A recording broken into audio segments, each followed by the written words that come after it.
Shalom Bapak Ibu. Sebelum kita membaca firman Tuhan ini, mari kita berdoa. Ya Allah, mohon anugerah-Mu kepada kami di dalam pembacaan dan perenungan firman-Mu ini. Dalam nama Yesus kami berdoa. Amin. Bapak Ibu, khotbah epistel minggu ini terambil dari Ulangan 31 ayat 14 sampai dengan 22. Demikian firman Tuhan. Kemudian berfirmanlah Tuhan kepada Musa, sesungguhnya sudah dekat waktunya bahwa engkau akan mati. Maka panggillah Yosua dan berdirilah bersama-sama dengan dia dalam kemah pertemuan, supaya aku memberi perintah kepadanya. Lalu pergilah Musa dan Yosua berdiri dalam kemah pertemuan. Dan Tuhan menampakkan diri di kemah itu dalam tiang awan. Dan tiang awan itu berdiri pada pintu kemah. Tuhan berfirman kepada Musa, ketahuilah engkau akan mendapat perhentian bersama-sama dengan nenek moyangmu. Dan bangsa ini akan bangkit dan berzina dengan mengikuti Allah asing yang ada di negeri kemana mereka akan masuk.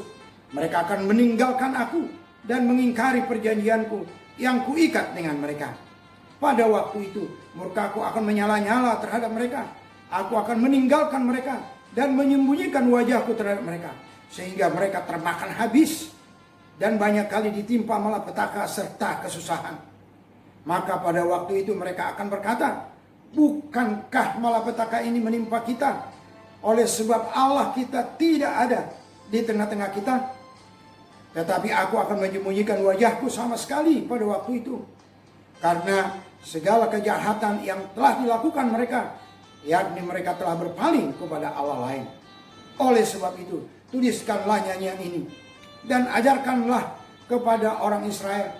Letakkanlah di dalam mulut mereka supaya nyanyian ini menjadi saksi bagiku terhadap orang Israel. Sebab aku akan membawa mereka ke tanah yang kujanjikan dengan sumpah kepada nenek moyang mereka, yakni tanah yang berlimpah-limpah susu dan madunya. Mereka akan makan dan kenyang dan menjadi gemuk, tetapi mereka akan berpaling kepada Allah lain dan beribadah kepadanya. Aku ini akan dinista mereka dan perjanjianku akan diingkari mereka. Maka apabila banyak kali mereka ditimpa malapetaka serta kesusahan, maka nyanyian ini akan menjadi kesaksian terhadap mereka.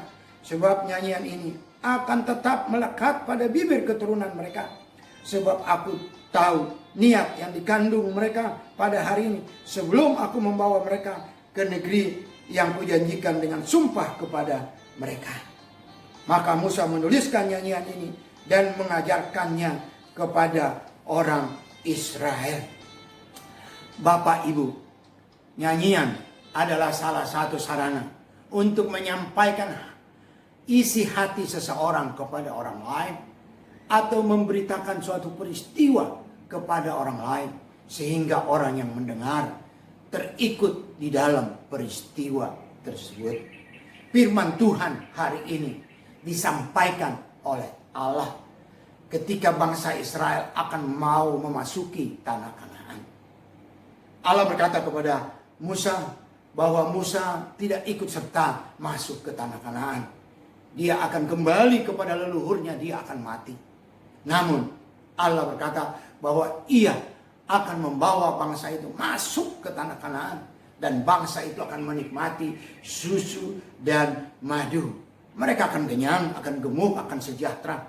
Namun dalam kesejahteraan itu, firman Tuhan berkata kepada Musa bahwa bangsa itu akan meninggalkan Allah.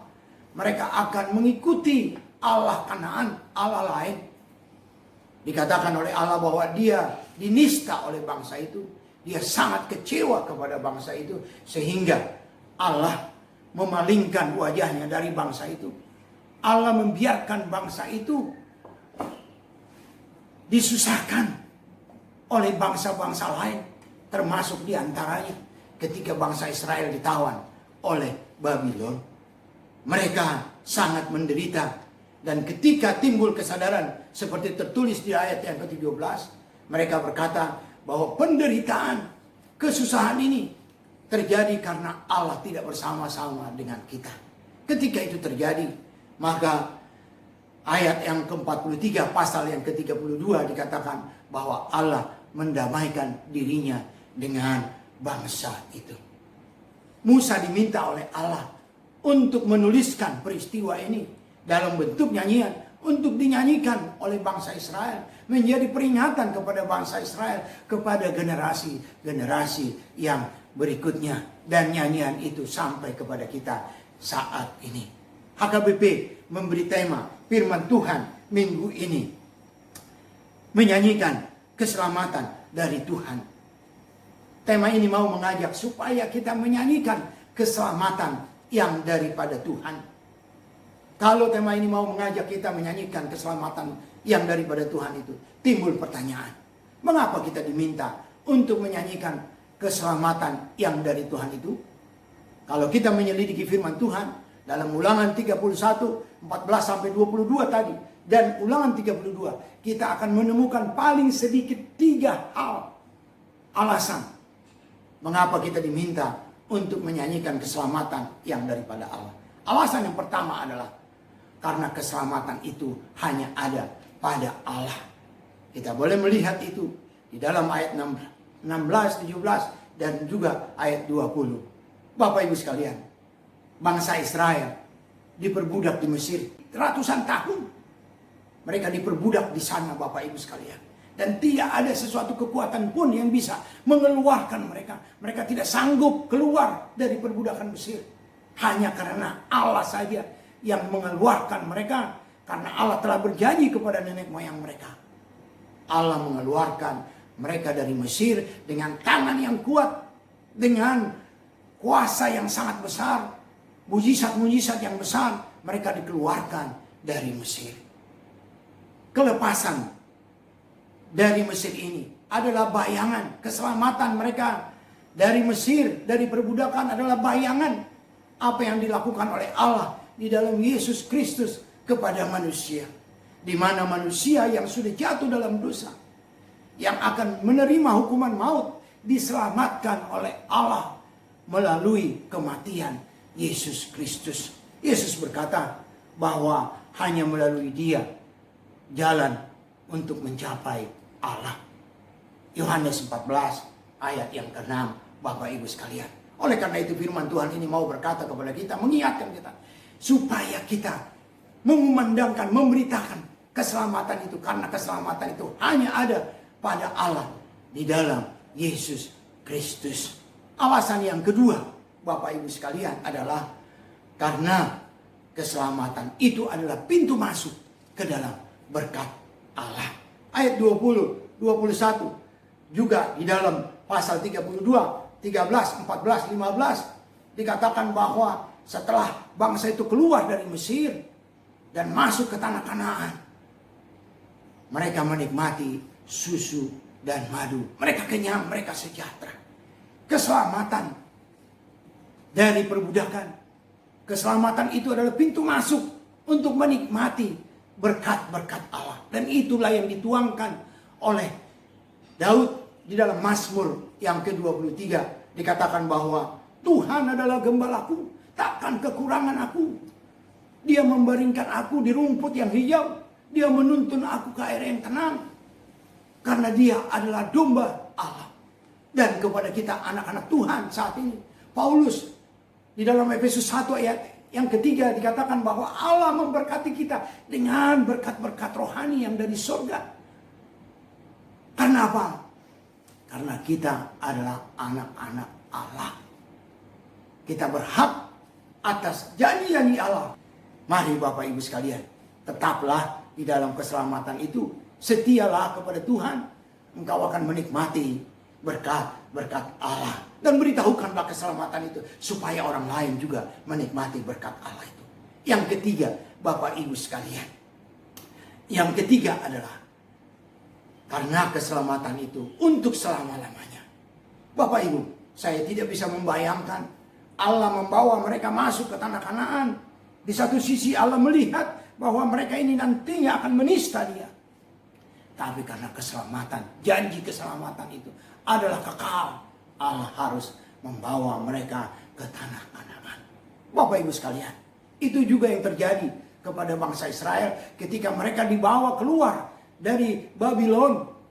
Ketika mereka menyadari dosa-dosa mereka. Ketika mereka menyanyi dalam Mazmur 137, seperti ayat 17 firman Tuhan ini, ketika mereka menyadari bahwa mereka mengalami permasalahan itu karena Allah tidak bersama-sama dengan mereka. Ketika kesadaran itu ada, maka Allah menemui mereka, memperdamaikan dirinya dengan mereka.